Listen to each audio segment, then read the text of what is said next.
Hey y'all, CB here at MBS Welding. Got my buddy's dump trailer in here. This one's been in the shop before. He uses it a lot. I got the Arc Captain MiG 250 set up on stick welding, set on 100 amps. And what we're looking at to get this started, the reason I got this jacked up with the Hillbilly bridge crane, see that crack right there where that's busted apart? This is the troughs that the trailer ramps slide into, and they're breaking loose. And I don't want to spend a whole lot of time doing a lot of cleaning and buffing up underneath of here. So that's why I'm going in with a 3/32 7018, and I'm just going to stick weld it, burn through all the paint rust and everything, and it'll make a high quality weld, even though I'm not putting as much time into the prep up under there. I noticed several places, I only filmed one, but I noticed several places where we got tears in the fenders like this. You don't want to leave that alone. It's not going to get better on its own. It's only going to get worse, and it's kind of a snaggly place where when you're out working, things will get grabbed on that and it'll rip it even worse. So we want to weld that up. Don't get stupid about the amount of time you put into it. Just pull it out, tap her in, get it fit up where you can get a weld on it, and zap it together. We ain't building a bull of a watch. We're fixing a dump trailer, okay? My buddy ain't going to want to spend a fortune on the thing. He just needs to get her fixed up where we can get her back to work. Ain't got to be gorgeous. A little hammer action, some pliers, and what we got now is something we can weld.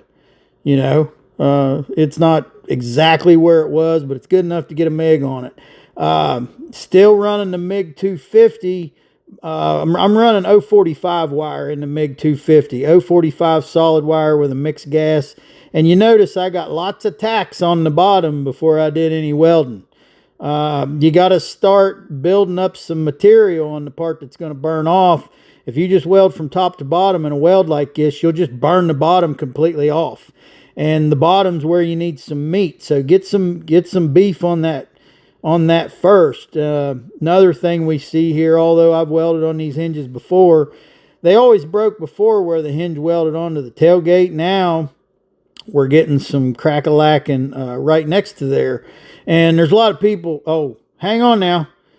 We're selling t-shirts, $25. Email Boss Lady Tina if you want a t-shirt, and she'll get your information where you're located, get you a price on the shipping. But $25 for an NBS Welding t-shirt. Send an email to email request Tina, nbswelding@aol.com.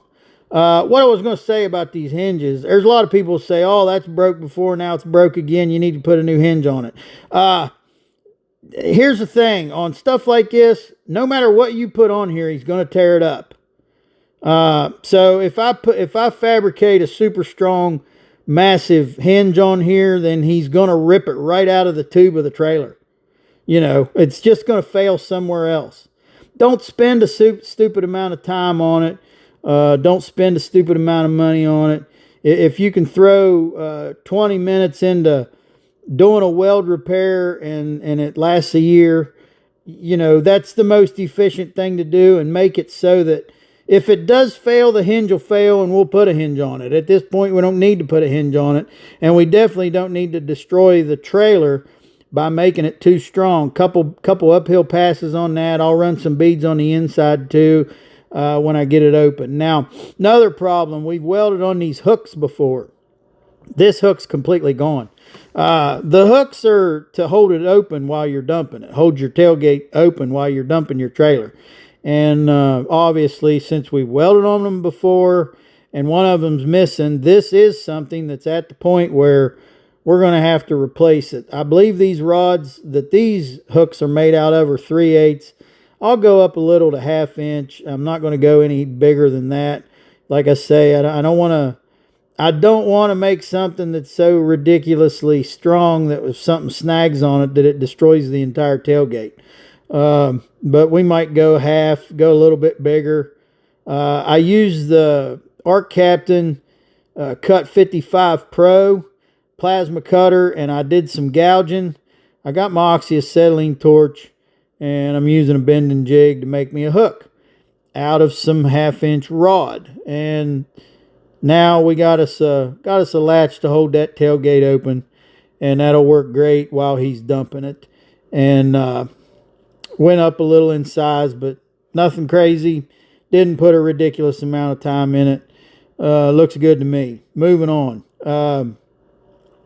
Got the repair done up underneath there. We got the hooks fixed. He can hold his tailgate open now while he's dumping his trailer.